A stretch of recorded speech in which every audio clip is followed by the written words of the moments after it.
23. Pledge allegiance to the flag of the United States of America, to the republic for which it stands, one nation, under God, indivisible, with liberty and justice for all. All right, I think up until we have an update to the agenda. Yes. Right, we have a special guest. How's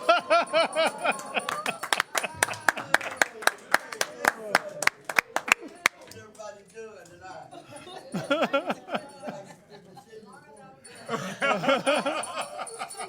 As good as usual. We'll be nice. Good. We'll be nice. Keep up the good work. That's my man, Mr. Joe. Yeah. Oh, he knows your name. Yes, that's right. He goes everywhere. Which list was it? I'm in his house. I know where he is. Santa, I just want to say that all the people sitting around this table, they've all been very, very good this year. Hallelujah. So they deserve a very Merry Christmas. All right, Merry Christmas. We love all y'all. So I'd also like to say that Santa Claus is actually one of Metro's operators. So I'd like to introduce you all to Chris Kringle, one of Metro's operators, probably one of the best, if not the best operator we have on staff. And his riders absolutely love him. Hey, how's his on-time performance? This man on Christmas Eve can hit every house in the world. He has no problem whatsoever with getting our customers on time. My customers will back me up. They say, we love Santa Claus. Yeah. When I'm not there, somebody doing my round, they always say, we're Santa Claus. We're Santa Claus. And I said, I don't know, he didn't hear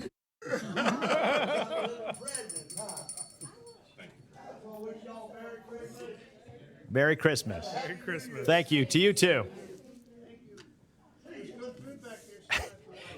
And you have your elf you brought with you too.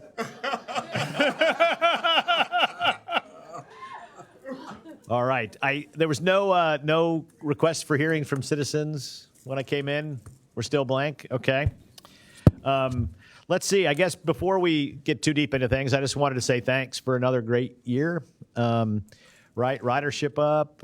We keep getting called the best agency in the country. I don't know if we're the best, but we're right up there. So thank you, and thank you for all the hard work. We are the best. We are the best, Daryl says, and lots of great things. New service. I know we had just new service kicked off. We had a nice review in the Courier, I think I saw, and so take advantage of it out there, folks.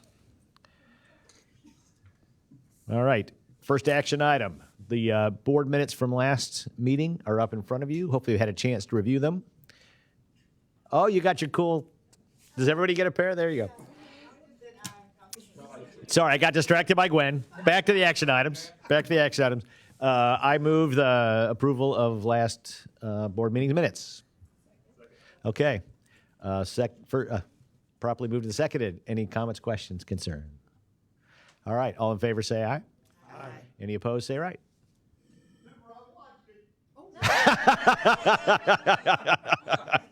All right, we're going to move into the committee work.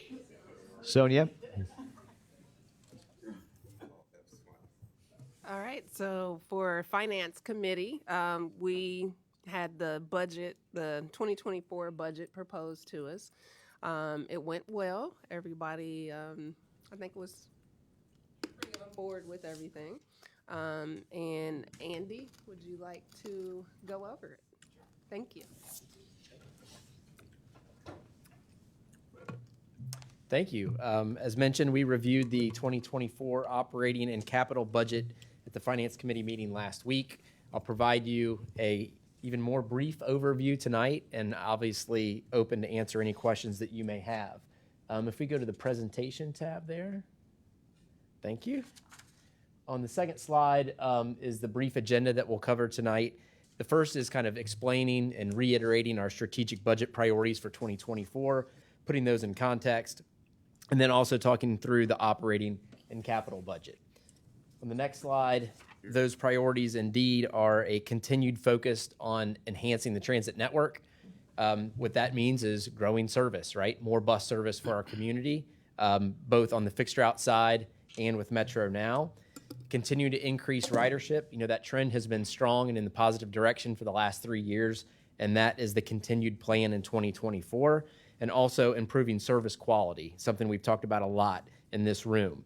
As we look toward the future, it's been 3 years essentially that we've been operating under this new paradigm. We're looking forward for the next 10 and 25 years to make sure that each of these budgets that we pass fit into a context of a long-term strategic financial plan for this organization. And we're continuing to focus on sustainability of our funding source and the commitments that we've made to this community. Key investments in human capital, most of that investment is on the fixed route bus operator side as we grow service, but also on the support services in terms of maintenance and the administrative overhead function that is required to support. Infrastructure revitalization, we've talked a lot over the last 3 years about deferred maintenance that occurred prior to Issue 7. This budget, especially on the capital side, is aggressive in getting us back up to speed with our infrastructure.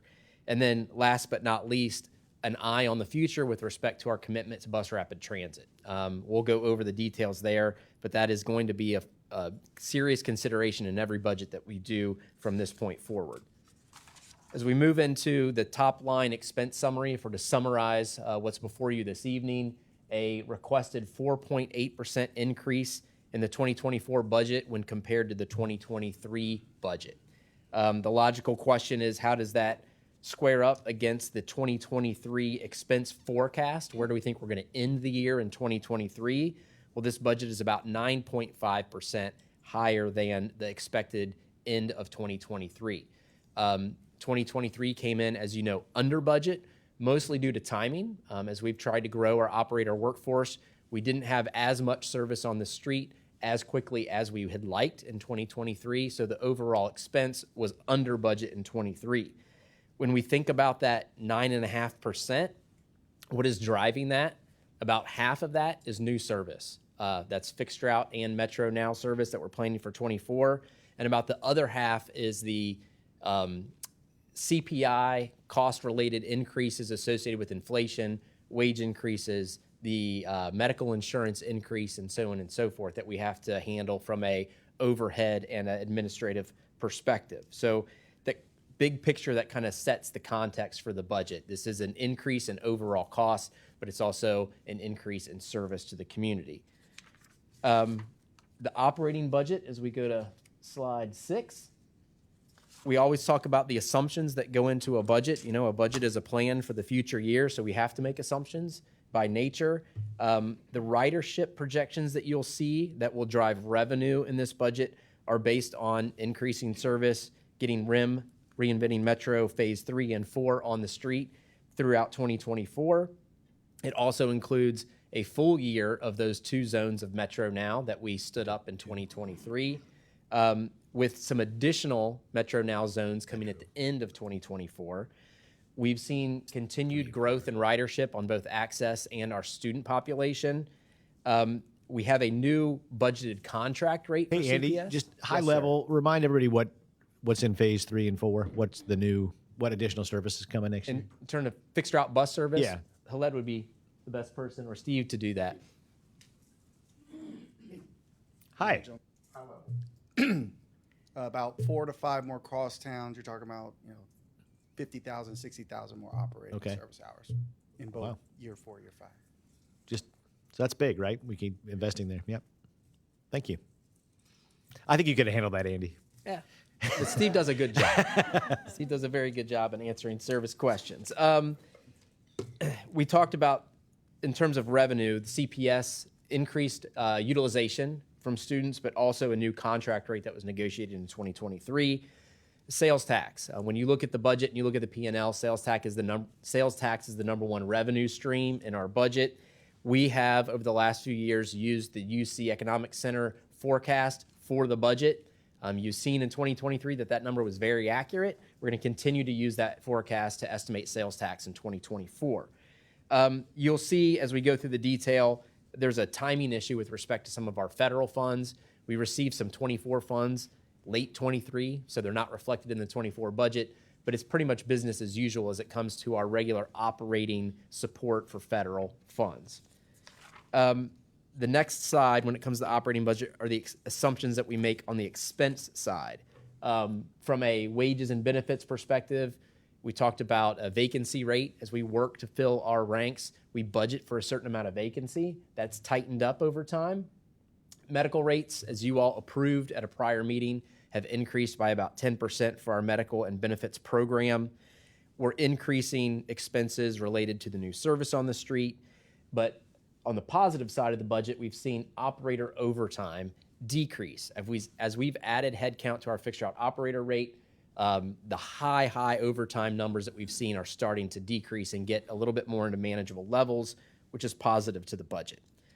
We've talked about fuel and using our hedging strategy and the utilization of more fuel with more service, driving the expense in this budget.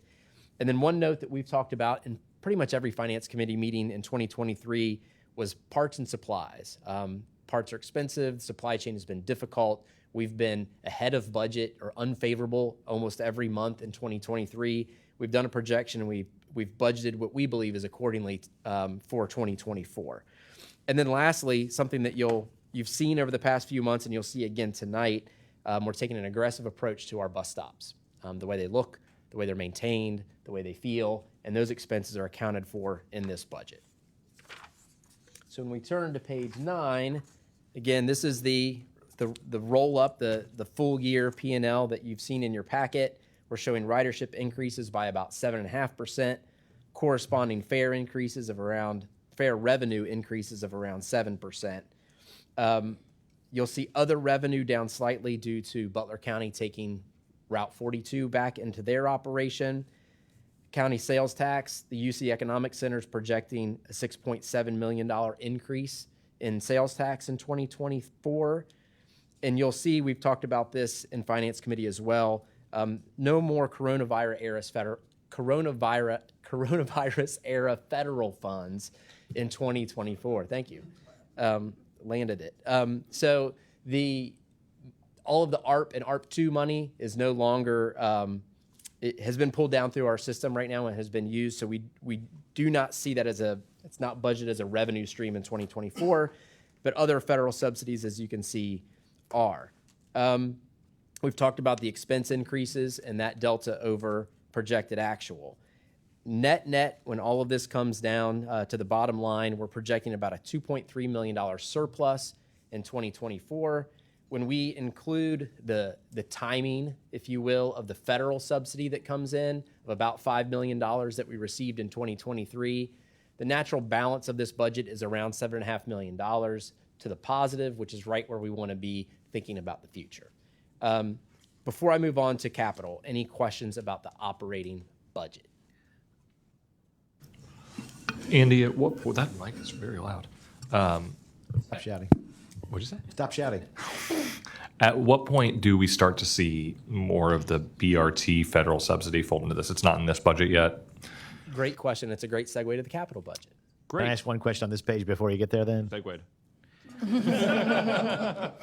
The ridership, it says that 7.5% is due to service enhancements. So that, I guess that's how we've added 10% service, you get 10% more. But are we not seeing like organic growth on our existing routes? Yeah, so if I recall, in terms of overall service additions on the street is around a 4% additional new service, and we're showing about a 7.5% increase in ridership. Okay. So it's also organic growth. One of the things we recently Non-aggressive organic growth, but okay. One of the things we recently talked about in the Planning and Ops meeting, and we'll be bringing the whole report back to one of the committees. We did a survey of our riders. I believe 1,881 people took the survey, and we were very pleased to find out that 30% of the people that took that survey said they've been riding the bus for less than 2 years. So our marketing program, our planning and development program that we've put together to make sure the service on the street is what the community wants and needs. If you've got 30% of your customers saying they're new riders, that's outstanding. Yeah, no, I think it's great. I think we can do more there, better there, right? And we have Blink this year, so that's going to give 10% growth by itself or something. But I think I just think that's a little conservative, is all I would say. But it doesn't need to be more aggressive to get to the numbers, so we're probably okay. question. In terms of the operating surplus, if feds and everybody stop funding us and people stop writing, how many months could we survive off of that surplus? So we have a policy that we retain a minimum of 2 months operating funds within our reserve. And that is carved out of our reserve. Our reserve is much larger than just those 2 months, but we maintain a minimum of 2 months at all times. I think that's an excellent question. So when we talk about the investment income being part of our revenue strategy, do we or have we done a stress test on our investment allocations?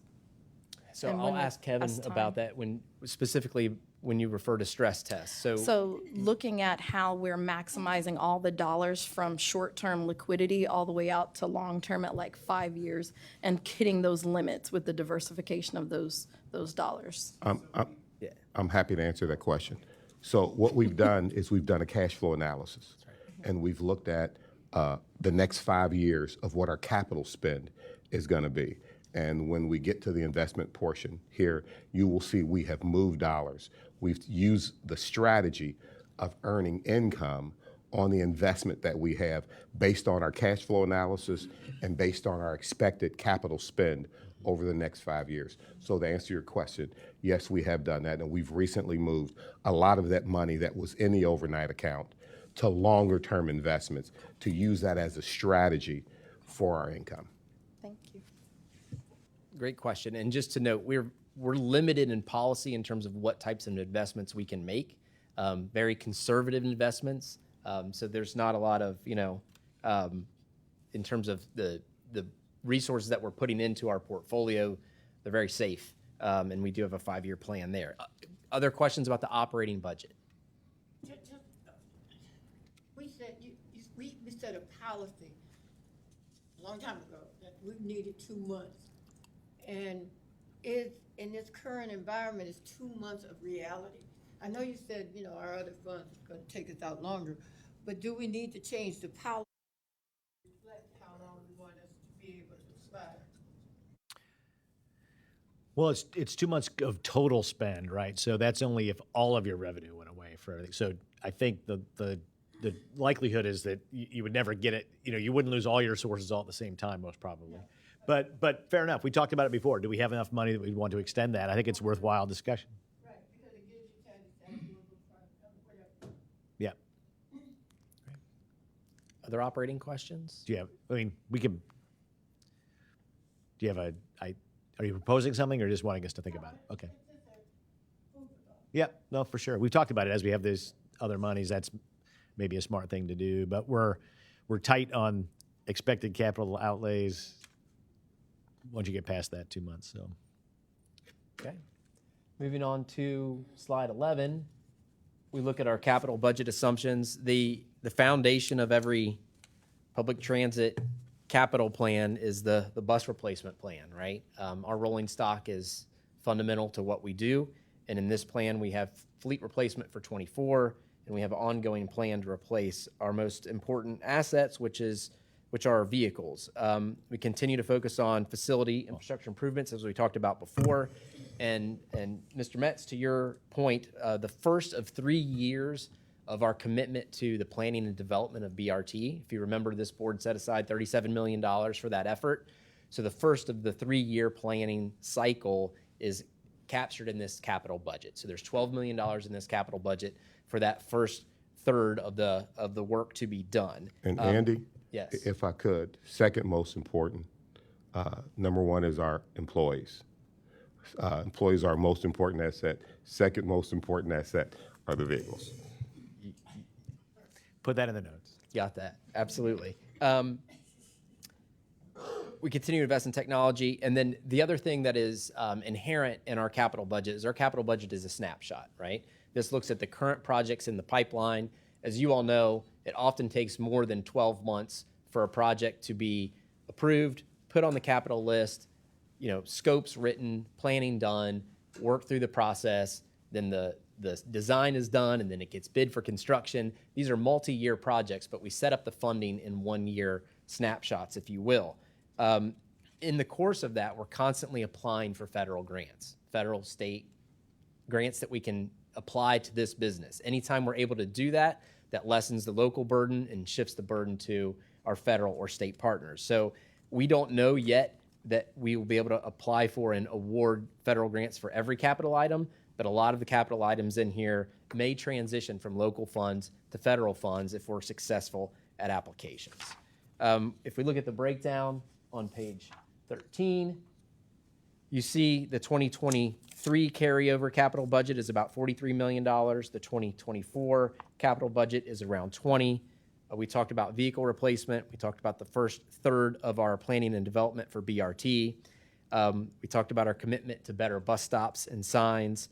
And a lot of the projects that you see bulleted on this list are things that have already worked their way through this board, either in design or preparation or acquisition and implementation. The question was asked in committee of this $63 million capital budget. Some of these projects are locally funded, some assume federal funding. How much is local, how much is federal, right? So this $63 million represents local dollars that we would put toward capital. Of that 63, $42 million are 100% local projects for now, until at a future date they may receive federal funds. $9 million of this 63 is local match to leverage federal funds. We already have grants for certain bus replacement and grants for bus stop improvements and shelters. So that's $9 million of local money that we set up as match.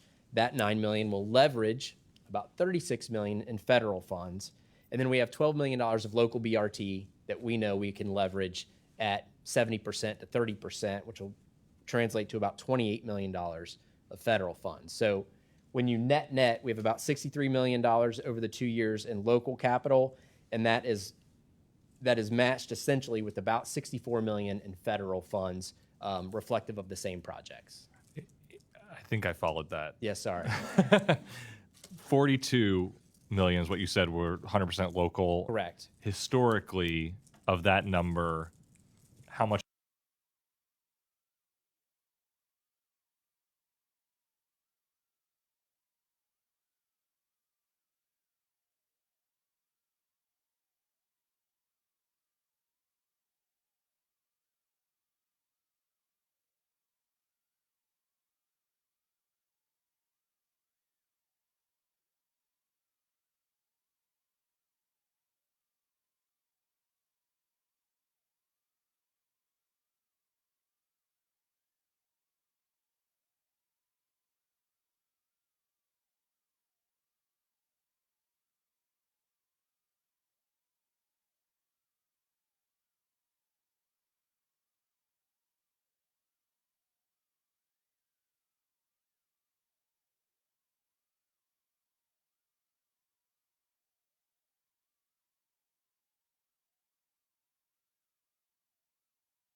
Help those dollars stretch for more years. Yeah, we're gonna apply for all of it, right? So that, so I think you could sort of say, based on historical, it'd be 70% less than that, based on historical.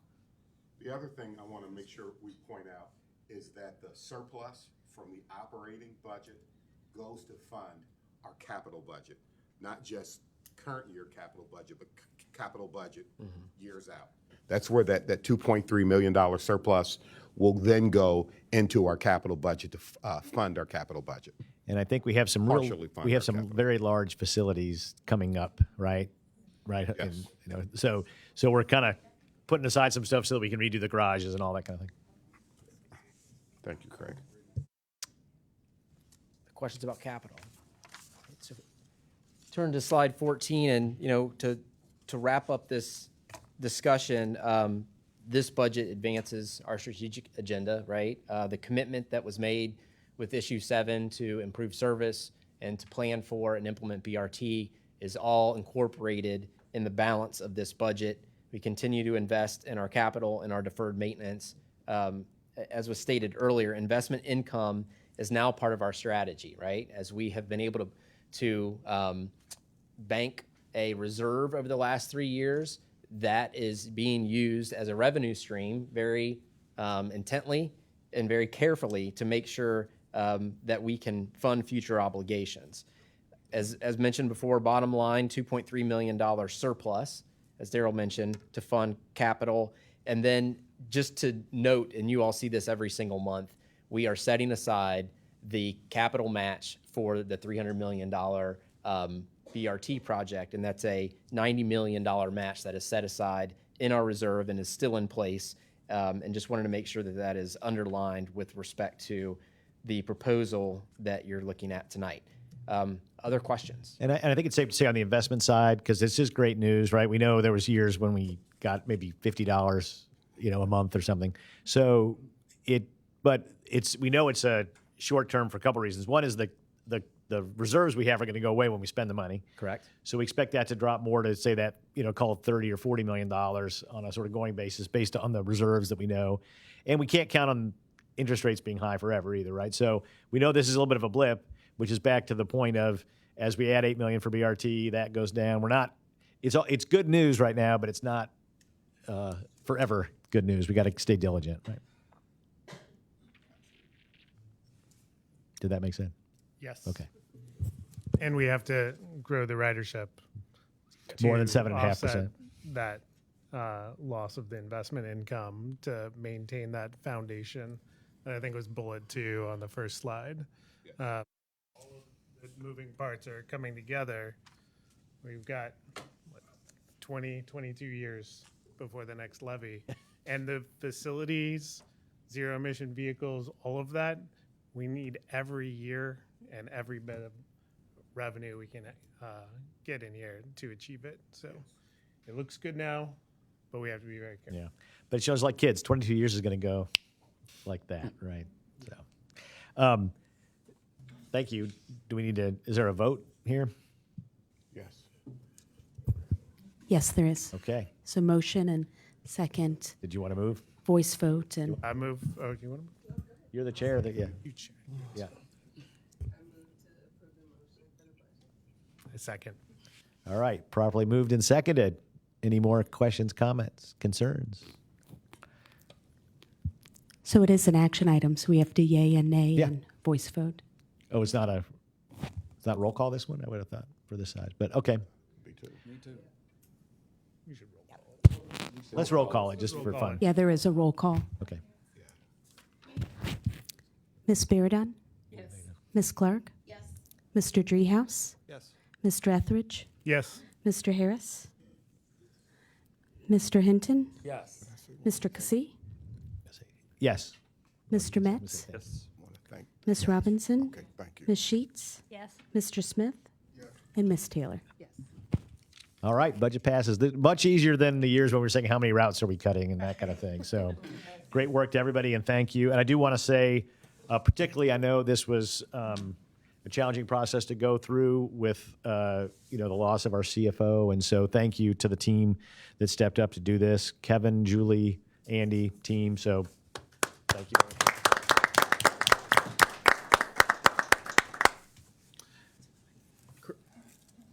Yes. Just because it's about money, I do think it's a worthwhile discussion to have regarding the cash on hand and that policy. So wherever appropriate, committee, new business, in the future to be able to have Yeah, that no, I agree. philosophical conversation out Yeah. loud. No, because we have we've talked about it a couple times, but never moved I know I've forward, asked so. about it too. Yeah. All right. No. Yeah. Back when we never had money to do 2 months, even, right? But, we tried. Right. All right. Let's put it on the finance. We were lucky to have 60 days. That's right. Yeah. So let's put that in the finance committee for next month. Okay. You got another? We have workers' compensation as well. Yeah. Workers' comp. Was that? Sorry, that was the first one. I'd be interested to hear that. Yeah. That's why I think it's worth having a conversation. Is that not right?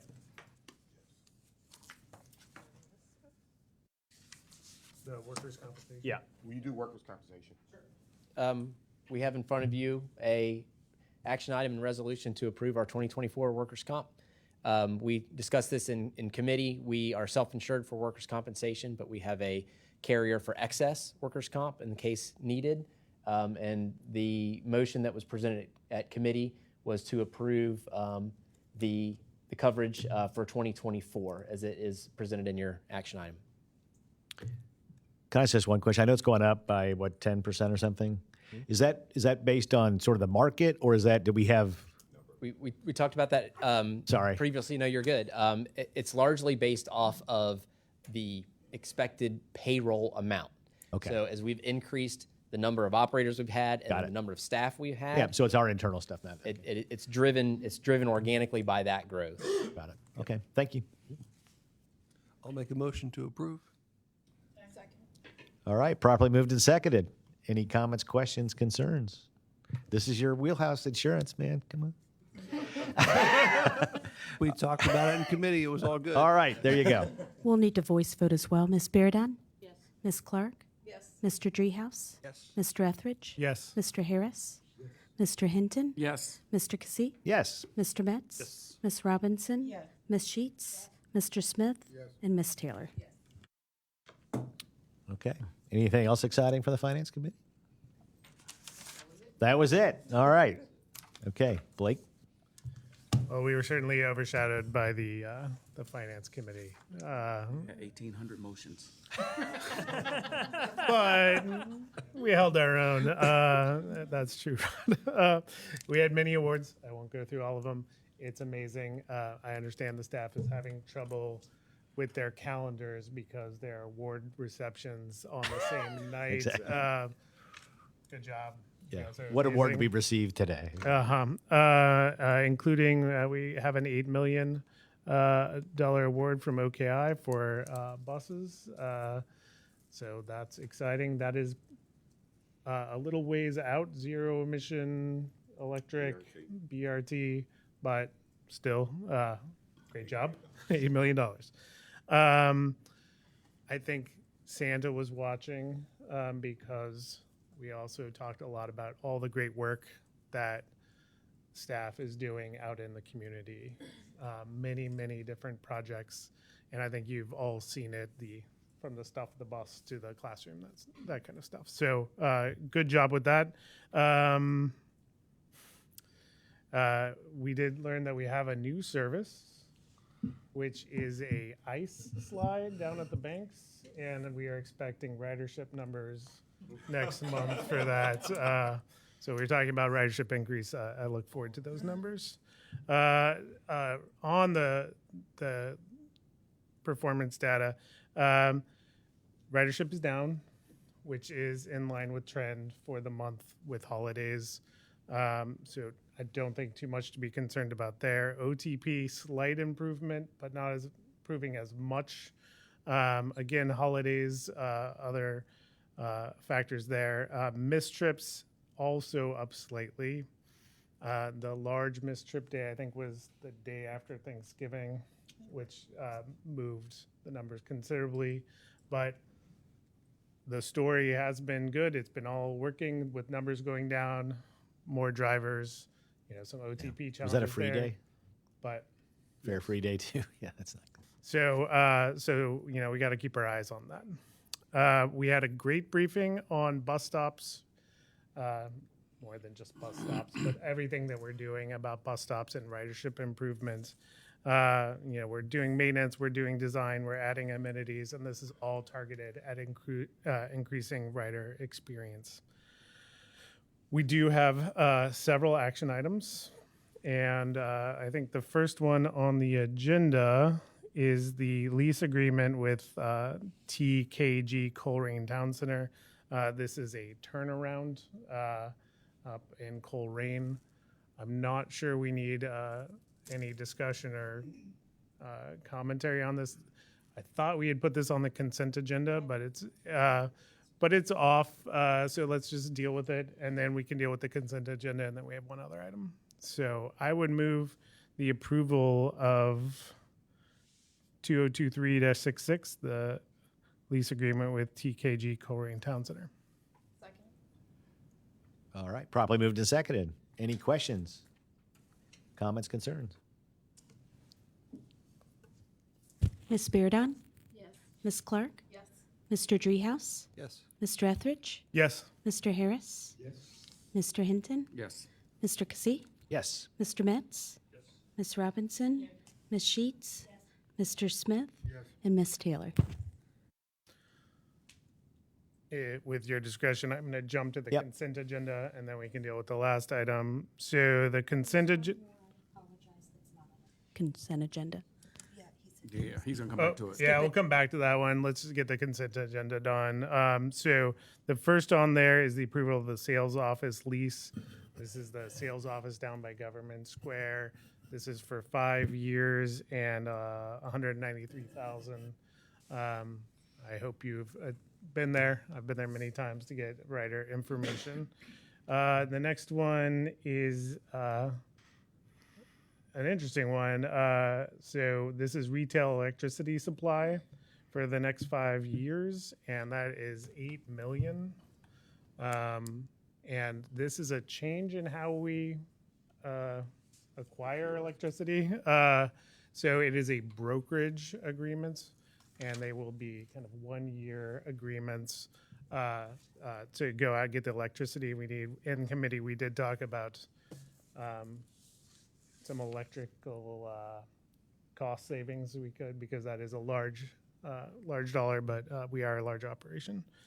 Next is 2 items for legal services. The 2024 1 year, $300,000 for. Can I ask one question on the electric, since I wasn't at the committee meeting, as was already pointed out?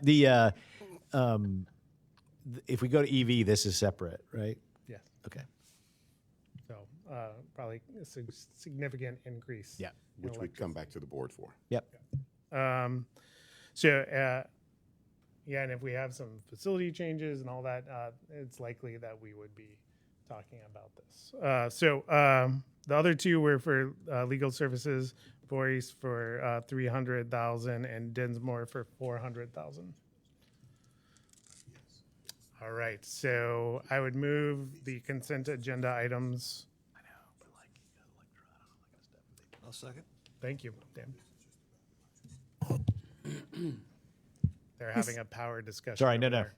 I didn't want to bother you with my silly questions.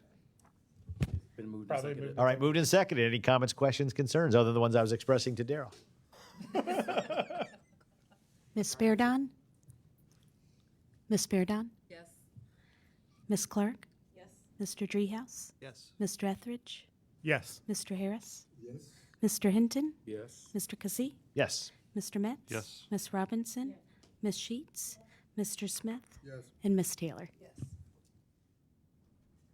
Our last item was connected to the large presentation we had in committee about bus stop sign and pole installation. It's a contract award for Oberson's for $907,000 over 5 years. And I think the board discussed this extensively and wanted a little bit of follow-up from staff on this. And I understand Andy is going to address that. Thank you. Yeah, based on the conversation that we had in committee, again, the discussion was looking back at the proposals that we received. And the commentary that we had at the committee was that one of the proposals that was lowest cost, the scope of work that they presented and their approach to the scope of work wasn't very thorough. And so as after reviewing it, just reconfirming the work of the procurement team that went through it and the assessment team, the evaluation team, we looked at it at an executive level as well, just to redouble and confirm their analysis. There is a lower cost provider that submitted an application, but when we looked at the scope that they had presented, and we were not confident that they had the ability, based on what they presented, to carry out the work as required. So again, just kind of a second set of eyes on the work that was done by the evaluation team, and we feel very good about the recommendation. Happy to take any questions that you all have.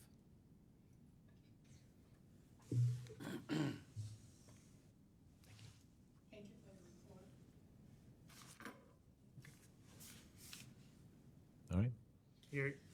Go ahead. The only question I have is why, I don't remember this being unfavorable to budget. In my notes, I don't have that, I don't see it. I'm wondering Which budget is it unfavorable to? to what we, I guess, anticipated this project to cost. Well, we don't have a budget approved yet, so I'm not sure. Well, in the action item notes here, it says the budgeted amount was I know, 809,000. budgeted in the budget we just approved. I'm not sure what budget we're, So there's a cost estimate that's done at the beginning of the procurement process. And that oh, the cost- budget for this. Yeah. It was. This actual project. I was looking back to the committee packet because I wasn't at the meeting either, and it was listed that way in the packet from the committee. was meeting. listed that Yeah, way? yeah.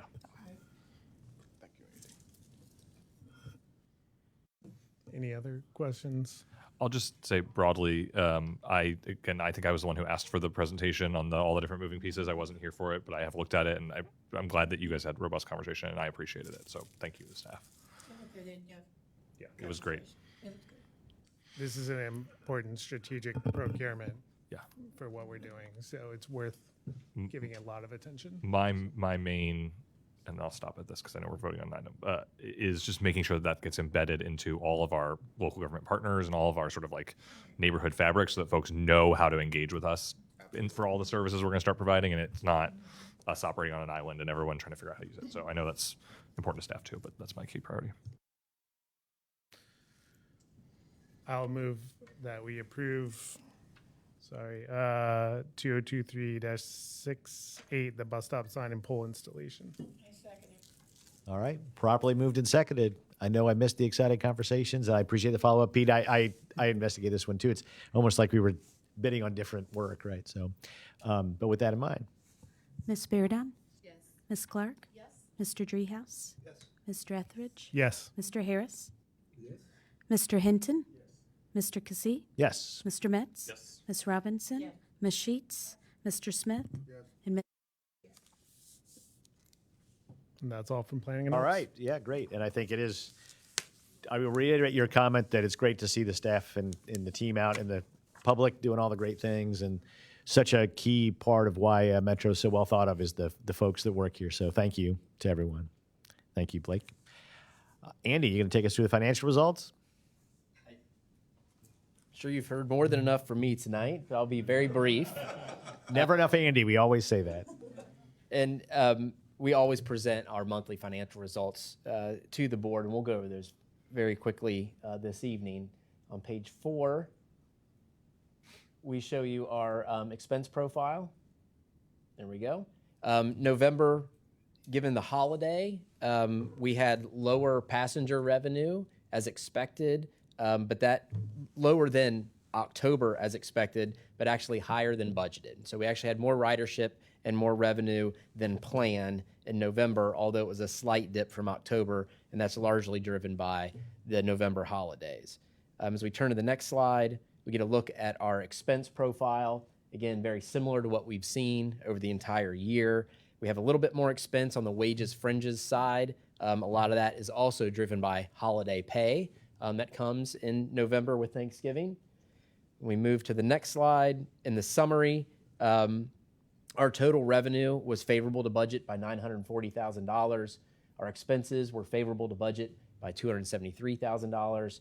You square those up, and we resulted in a surplus of $1.1 million, which was favorable to budget by 1.2. If you remember, the last 2 months of this year, we're actually projecting a slight deficit on a monthly basis, but given the positive results of the November finances, we resulted in a $1.2 million favorability to budget, which is $1.1 million surplus contribution to reserve. Ridership also favorable to budget by 1.9%. I'll skip to the next slide unless there are questions about the detailed P&L. On slide 7, we see how this all shakes out. And again, year to date, we're tracking $23.5 million positive to the projected surplus of $40 million. So we're in very good shape, continue to be so for November. We anticipate December being positive as well, and finish the year in strong financial position and in line with what we plan to do in 2024. questions about November?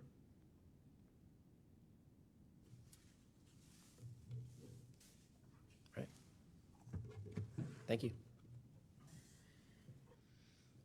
Thank you.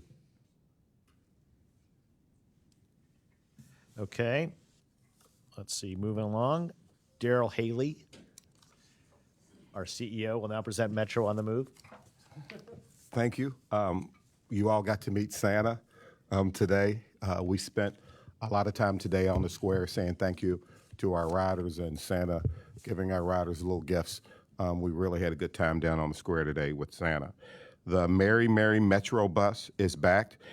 We have 2 Metro buses that are all decked out for the season. They'll begin circulating on our fixed route service on Saturday, December 16th through December 29th. We just finished one of the buses. The past 2 weeks, we've partnered with Radio 1 and encouraging the community to come out and help stuff the bus with non-perishable food to help families in need. The next opportunity will be on Saturday, December 16th. We'll be at the Oakley Kroger's from noon until 3 p.m. All the proceeds will be donated to the Free Store Food Bank. Also, Metro means business. We are having our expo on Thursday, December 14th, between 10 a.m. and 2 p.m. at TQL Stadium. I'm really proud of our efforts to include small and disadvantaged businesses in the procurements that we've had. We've made a lot of progress in the last couple of years, and we're looking forward to continuing that. Attendees who bring toys to donate to families in need for the Cincinnati Public Schools will be entered in a chance to win a free bus wrap. This event is free to any vendor that wants to come, and we will be serving breakfast and lunch at that event. As we wrap up what I believe was an amazing year with really strong ridership growth, operator recruitment, and retention, as we also continue our plan for a strong future, we'd like to thank each one of our board members, with your huge paychecks that you get to do this, as you volunteer your time and your expertise to help us build a very robust transit system in this region. I'd just like to thank you. Our team here at Metro would like to thank you for your service to this community. Merry Christmas. And Daryl sometimes does this. He inadvertently missed a paragraph in his Metro Move. So congratulations for being recognized in Who's Who in Black Cincinnati. So thank you for your hard Randy, work. we need to talk about that. All right. I do want to note, I believe you've announced this is your last meeting, right? So we want to say thank you to Allison for all the hard work. She started a new law firm this year.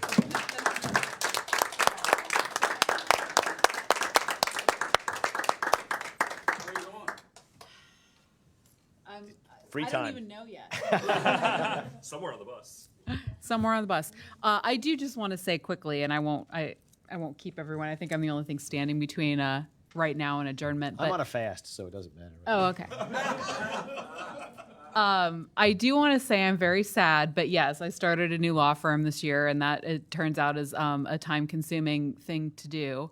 And so I just unfortunately don't feel that I can give this board and this organization the attention that it truly deserves. You all are such a foundational element of this community, and I just could not have been more honored to have been a part of it for the brief time that I was. But also I know between the team and the board that it is in wonderful hands. So thank you.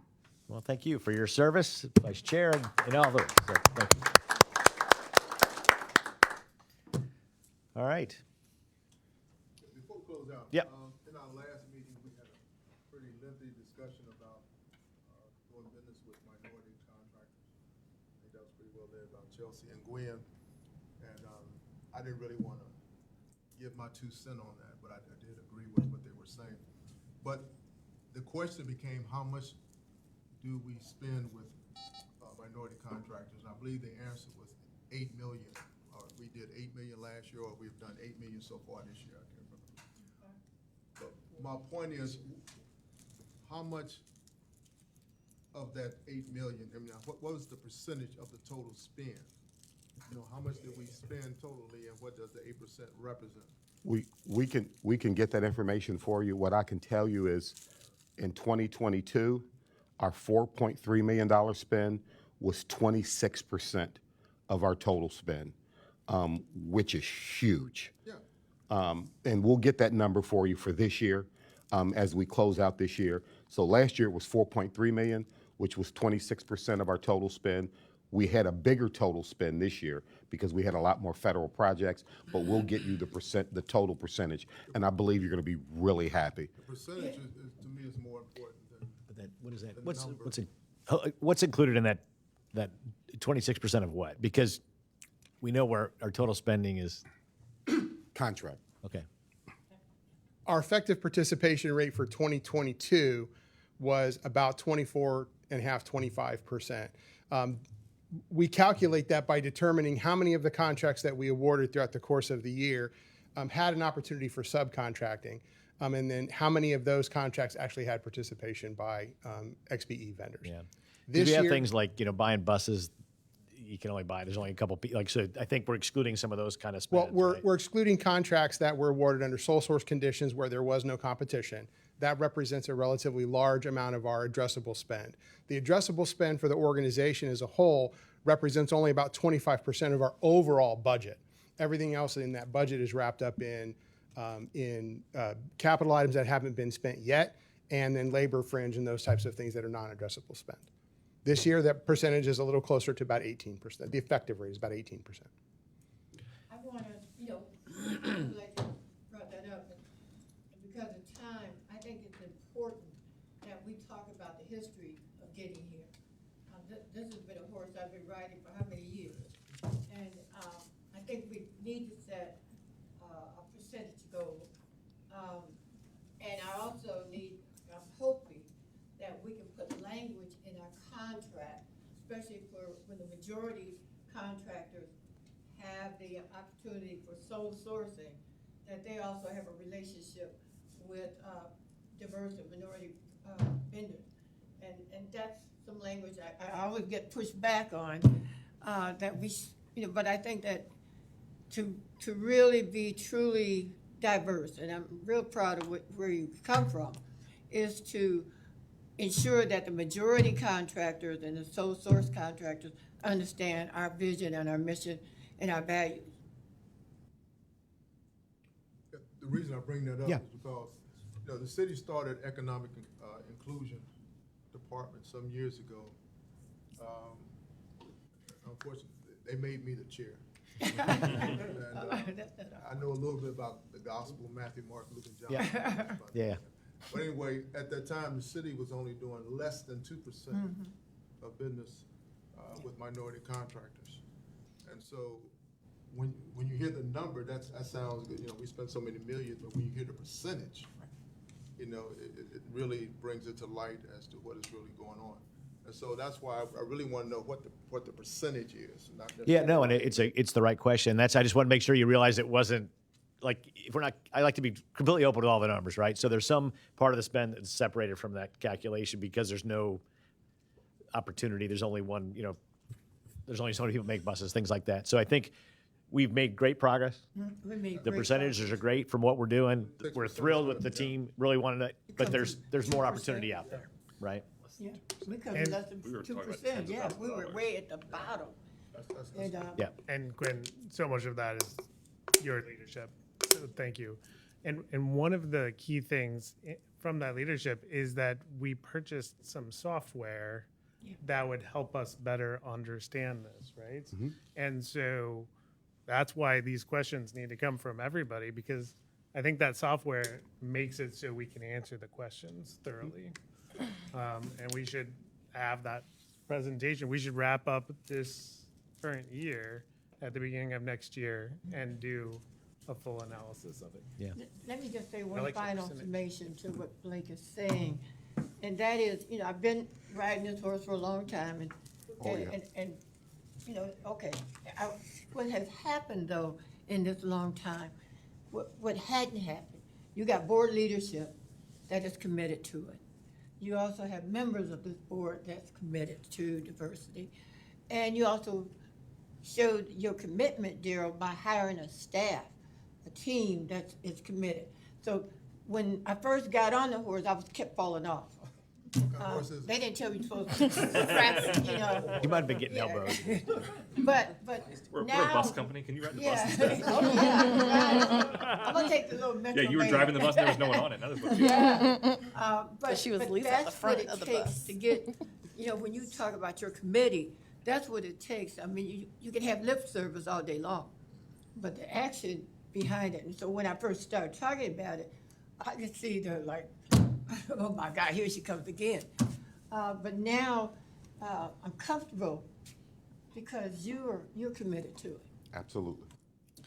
So in our committee meeting, I had asked pertaining to that particular contract on what it looked like that we were assisting with, or what types of workshops or whatever that looked like. So on the 14th, we have this wonderful opportunity where we bring all these diverse vendors together. What does our engagement look like with them, especially in terms of how they may be able to bid on our contracts, since that'll be happening in person? And speak to the event you held before.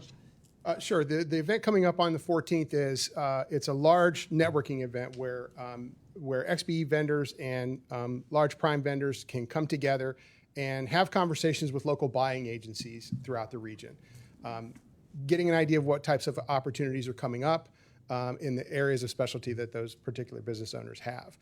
Following that in January, we're actually partnering with the SBA to have a training event where we're welcoming in all of those XBE vendors, training them on the local available resources that the SBA and our other resource partners offer with respect to responding to solicitations, how to craft proposals, how to better sell their business, creating brands, creating images, and then some of the financial resources that are also available.